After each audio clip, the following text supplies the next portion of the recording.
ദൈവനാമം മഹത്വപ്പെടുമാറാകട്ടെ. ഇന്ന് കുഞ്ഞുങ്ങളെ നമുക്കൊരു കഥ പഠിക്കാം.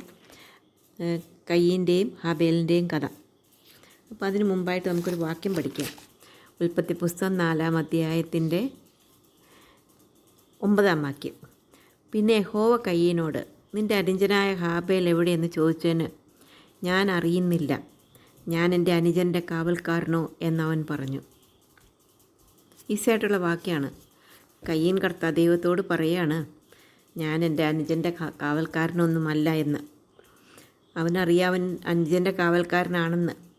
അതുകൊണ്ട് തന്നെ അവൻ പറയുകയാണ്, ഞാൻ എൻ്റെ അനുജനെ നോക്കാൻ ബാധ്യസ്ഥനൊന്നുമല്ല. നമുക്ക് ആ വാക്യം ഒന്നും കൂടെ പഠിക്കാം. ഉൽപ്പത്തി പുസ്തകം 4-ാം അധ്യായത്തിൻ്റെ 9-ാം വാക്യം. പിന്നെ യഹോവ കയ്യീനോട്, നിൻ്റെ അനുജനായ ഹാബേൽ എവിടെയെന്ന് ചോദിച്ചതിന്, ഞാൻ അറിയുന്നില്ല, ഞാൻ എൻ്റെ അനുജൻ്റെ കാവൽക്കാരനോ എന്ന് അവൻ പറഞ്ഞു. കഴിഞ്ഞ ആഴ്ച കണ്ടു, ആദാമും ഹവ്വയും പാപം ചെയ്തു. പാപത്തിൻ്റെ ഫലമായിട്ട് ദൈവവുമായിട്ടുള്ള ബന്ധം അവർക്ക് നഷ്ടപ്പെട്ടു പോയി. അവർ നഗ്നരെന്നറിഞ്ഞു. എന്നാൽ യഹോവ അവർക്ക് തുകൽ കൊണ്ട് വസ്ത്രമൊക്കെ ഉണ്ടാക്കി കൊടുത്തു. അതിനുശേഷം അവരെ ഏദൻ തോട്ടത്തിൽ നിന്ന് പുറത്താക്കി. അതിനുശേഷം അവർക്ക് 2 മക്കളുണ്ടായി. മൂത്തയാളുടെ പേരാണ് കയ്യീന്, രണ്ടാമത്തെ ആളുടെ പേര് ഹാബേൽ. കുറച്ച് വർഷങ്ങളെല്ലാം കഴിഞ്ഞു. കയ്യീൻ ഒരു കൃഷിക്കാരനായിട്ട് തീർന്നു, ഹാബേൽ ഒരു ആട്ടിടയനായിട്ടും തീർന്നു. കുറച്ച് നാൾ കഴിഞ്ഞതിന് ശേഷം അവർക്ക് 2 പേർക്കും തോന്നി അവർക്ക് ഒരു വഴിപാട് ദൈവത്തിന് കൊടുക്കണമെന്ന്. നല്ല കാര്യമാണത്. കയ്യീൻ അവൻ്റെ നിലത്തെ അനുഭവത്തിൽ നിന്ന് യഹോവയ്ക്ക് ഒരു വഴിപാട് കൊണ്ടുവന്നു. എന്നാൽ അതുപോലെ തന്നെ ഹാബേലും ആട്ടിൻകൂട്ടത്തിലെ കടിഞ്ഞൂലുകളിൽ നിന്ന്, അവയുടെ മേധസ്സിൽ നിന്ന് തന്നെ ഒരു വഴിപാട് കൊണ്ടുവന്നു. യഹോവ ഹാബേലിലും അവൻ്റെ വഴിപാടിലും പ്രസാദിച്ചു. യഹോവയാണ് പ്രസാദിച്ചത്. ആരുടെ വഴിപാടിൽ? ഹാബേലിലും അവൻ്റെ വഴിപാടിലും പ്രസാദിച്ചു. എന്നാൽ കയ്യീനിലും അവൻ്റെ വഴിപാടിൽ യഹോവ പ്രസാദിച്ചില്ല. അപ്പോൾ കയ്യീന് വിഷമമായി. കയ്യീന് ഭയങ്കര കോപമുണ്ടായി. കയ്യീന് കോപം ഉണ്ടാകേണ്ട ആവശ്യമൊന്നുമില്ല. അഥവാ വിഷമം ഉണ്ടാകാം. വിഷമം ഉണ്ടായിക്കഴിഞ്ഞാൽ അവൻ്റെ മുഖം വാടി.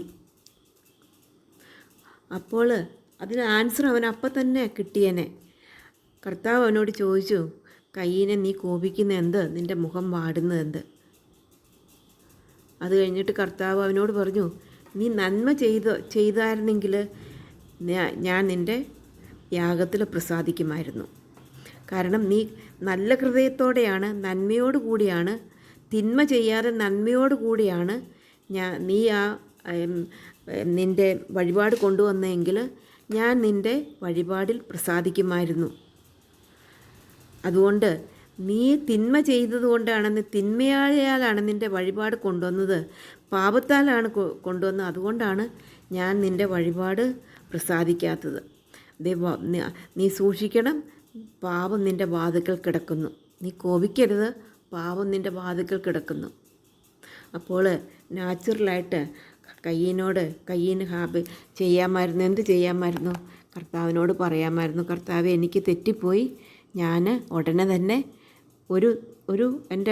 എനിക്ക് തെറ്റിപ്പോയി, എൻ്റെ ഹൃദയത്തിൽ തെറ്റിപ്പോയി, ഹൃദയത്തോടു കൂടിയല്ല ഞാൻ കൊണ്ടുവന്നത്.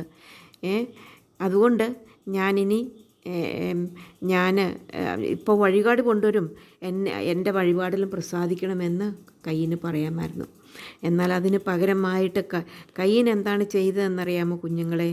കയ്യീൻ തൻ്റെ അനുജനായ ഹാബേലിനോട് സൂത്രത്തിൽ പറഞ്ഞു, ചതുവ് തുടങ്ങിയവന്. അവൻ പറഞ്ഞു, ചതുവ് ചെയ്യാൻ തുടങ്ങി. ആദ്യം അവന് കോപമുണ്ടായി. കോപത്തിൽ നിന്ന് അവൻ ചതിക്കണമെന്ന് വിചാരിച്ചു. അനുജനോട് പറഞ്ഞു, നമുക്ക് വയലിലേക്ക് പോകാം. പാവം ഹാബേൽ ഇതൊന്നും അറിയാതെ ജ്യേഷ്ഠൻ്റെ കൂടെ വയലിലേക്ക് പോകും. അവിടെ വെച്ച് കയ്യീന് ഹാബേലിനെ കൊന്നു. അപ്പോൾ ഹാബേലിനെ കൊന്നു കഴിഞ്ഞപ്പോൾ കർത്താവ് ഹാബേലിനോട് ചോദിക്കുന്ന വാക്യമാണ് നമ്മൾ നേരത്തെ പഠിച്ചത്. പിന്നെ കയ്യീനോട്, നിൻ്റെ അനുജനായ ഹാബേൽ എവിടെയെന്ന് ചോദിച്ചതിന്, ഞാൻ അറിയുന്നില്ല, ഞാൻ എൻ്റെ അനുജൻ്റെ കാവൽക്കാരനോ. അവൻ കള്ളത്തരം പറയാണ്. അവൻ കൊന്നിട്ട് കുഴിച്ചിട്ടു. എന്നിട്ട് അവൻ പറയുകയാണ്, എന്ത് പറയുകയാണ്? ഞാൻ അറിയുന്നില്ല എന്ന് പറഞ്ഞു. അപ്പോൾ ദൈവം അവനോട് പറഞ്ഞു, നീ അറിയുന്നില്ലായിരിക്കും, ഞാൻ അറിയുന്നുണ്ട്. നിൻ്റെ അനുജൻ്റെ രക്തം ഭൂമിയിൽ നിന്ന് എന്നോട് നിലവിളിക്കുന്നു. എല്ലാവരെയും അറിയുന്ന ദൈവമാണ്, കാണുന്ന ദൈവമാണ്. ഒന്നും കർത്താവിനെ കാണാതെ കർത്താവിങ്കിൽ നിന്ന് ഒളിച്ച് ഒന്നും നമുക്ക് ചെയ്യുവാനായിട്ട് സാധിക്കുകയില്ല. അത് കഴിഞ്ഞിട്ട് അവനോട് പറയുകയാണ്, നീ ശപിക്കപ്പെട്ടവനായിട്ട് തീർന്നു. അപ്പോൾ നിൻ്റെ നിമിത്തം നീ കൃഷി ചെയ്യുമ്പോൾ നിലമിനിമേൽ തൻ്റെ വീര് നിനക്ക് തരികയില്ല. നീ ഇങ്ങനെ ഉഴലുന്നവനാകുമെന്ന് പറഞ്ഞു. അപ്പോൾ വീണ്ടും അവന് മനസ്താപം ഉണ്ടായി. നേരത്തെ മനസ്താപം ഉണ്ടാകുന്നതിന് പകരം ഇപ്പോൾ മനസ്താപം ഉണ്ടായി. കാരണം അവൻ പറയുകയാണ്, കയ്യൻ അപ്പോൾ പറയുകയാണ്, എൻ്റെ കുറ്റം ക്ഷമിക്കാവുന്നതിലും അധികമാണ്. അതുകൊണ്ട് ആരെങ്കിലും എന്നെ കണ്ടാൽ കൊന്നുകളയും എന്ന് അവൻ ദൈവത്തോട് പറയുകയാണ്. എന്നാൽ അതുകൊണ്ട് വിശേഷമൊന്നും ഉണ്ടായില്ല. കയ്യൻ അങ്ങനെ യഹോവയുടെ സന്നിധിയിൽ നിന്ന് പുറപ്പെട്ട് ദൂരദേശത്തേക്ക് പോകുന്നതായിട്ട് നമുക്ക് കാണാനായിട്ട് സാധിക്കുന്നു. അപ്പോൾ നാം പാപം ചെയ്യുന്നതിന് മുമ്പായിരുന്നെങ്കിൽ, കൊലപാതകം ചെയ്യുന്നതിന് മുൻപായിരുന്നെങ്കിൽ, അവന് ദേഷ്യമുണ്ടായപ്പോൾ, കോപമുണ്ടായപ്പോൾ ദൈവത്തോട് പറഞ്ഞിരുന്നെങ്കിൽ, ഒരു തെറ്റിൽ നിന്ന് മറ്റൊരു തെറ്റിലേക്ക് വന്നിട്ട് അവസാനം അവൻ ശരിയായിട്ടുള്ള യാഗം കഴിക്കാതെ അവൻ്റെ ഹൃദയത്തിൽ ശരിയായിട്ടുള്ള ദൈവത്തോടുള്ള ഭക്തിയോടുകൂടിയുള്ള യാഗം കഴിക്കാതെ വന്നു. ആ തെറ്റിൽ നിന്ന് അവന് കോപമുണ്ടായി. അതിൽ നിന്ന് വീണ്ടും തെറ്റിലേക്ക് പോന്നു. അവൻ ചതിച്ചു, അവൻ നുണ പറഞ്ഞു, അവൻ അനുജനെ കൊല്ലുവാനായിട്ട് ഇടയായിട്ട് തീർന്നു. പ്രിയ കുഞ്ഞുങ്ങളെ, നമ്മൾ അപ്പോൾ ദൈവം പറയുകയാണ്, പാപം വാതിൽക്കൽ കിടക്കുകയാണ്. നാം വളരെ സൂക്ഷിക്കണം. നമ്മുടെ ഓരോ ദിവസവും ജീവിതത്തിൽ പാപം വാതിൽക്കൽ കിടക്കുകയാണ്. ആ പാപം വാതിൽക്കൽ കിടക്കുന്നുണ്ടെന്ന് മനസ്സിലാക്കി പാപത്തിൽ പെടാതെ ജീവിപ്പാൻ കർത്താവ് നമ്മളെ സഹായിക്കട്ടെ. ഇവിടെ നിന്ന് അനേക പാഠങ്ങൾ നമുക്ക് പഠിക്കുവാനുണ്ട്. നാം നല്ല മനസ്സോടുകൂടെ, നല്ല ഹൃദയത്തോടുകൂടെ കർത്താവിനെ ആരാധിച്ചാൽ, കർത്താവിന് വഴിപാട് കൊണ്ടുവന്നാൽ കർത്താവ് പ്രസാദിക്കും, നമ്മളെ അനുഗ്രഹിക്കുകയും ചെയ്യും. രണ്ടാമതായിട്ട്, നാം ഒരു പാപത്തിൽ പെട്ടുപോയാൽ നാം അത് മാനസാന്തരപ്പെട്ട് കർത്താവിനോട് ഏറ്റുപറയേണ്ടത് ആവശ്യമാണ്. അല്ലെങ്കിൽ നമുക്ക് മൂന്നാമതായിട്ട് കാണാനായിട്ട് സാധിക്കും, ഒരു പാപം മറ്റൊരു പാപത്തിലേക്ക് നമ്മളെ വഴിതെളിയിക്കും.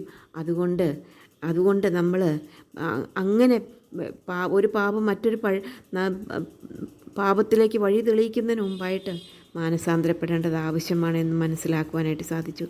അതിനുശേഷം നാം ഒരു കാര്യം ഇവിടെ പറയുന്നു, നാം നമ്മുടെ സഹോദരൻ്റെ കാവൽക്കാരാണ്. നാലാമതായിട്ട്, പാപം വാതിൽക്കൽ കിടക്കുന്നു എന്നറിഞ്ഞുകൊണ്ട് നാം ഭയത്തോടെ ഈ ലോകത്തിൽ ജീവിപ്പാൻ കർത്താവ് നമ്മളോട് കൽപ്പിക്കുന്നു. നമുക്ക് പ്രാർത്ഥിക്കാം. സ്നേഹവാനായ ദൈവമേ, ഇന്നത്തെ ഞങ്ങൾക്ക് വന്ന വചനത്തിനായിട്ട് സ്തോത്രം. ഞങ്ങളുടെ ജീവിതത്തിൽ ഞങ്ങൾ പാപം ചെയ്യാതിരിക്കാൻ ഞങ്ങളെ സഹായിക്കണം. പാപം ചെയ്തു പോയെങ്കിലോ ഉടനെ തന്നെ കർത്താവെ മാനസാന്തരപ്പെട്ട് ദൈവത്തോട് ഏറ്റുപറഞ്ഞ് കർത്താവെ അതിന് പ്രതിവിധി ഉണ്ടാക്കുവാൻ ഞങ്ങളെ സഹായിക്കണം. പരീക്ഷയിൽ നിന്ന് ഞങ്ങളെ വിടുവിക്കണം. കർത്താവിൻ്റെ മക്കളായിട്ട് ജീവിപ്പാൻ സഹായിക്കണം. പ്രാർത്ഥന കേട്ടതുകൊണ്ട് സ്തോത്രം. യേശു കർത്താവിൻ്റെ നാമത്തിൽ താഴ്മ അപേക്ഷിക്കുന്നു. കുഞ്ഞുങ്ങൾക്ക് കഥ ഇഷ്ടപ്പെട്ടെങ്കിൽ എന്ത് ചെയ്യണം? സബ്സ്ക്രൈബ് ചെയ്യണം, ഷെയർ ചെയ്യണം. Okay, bye. May God bless you all.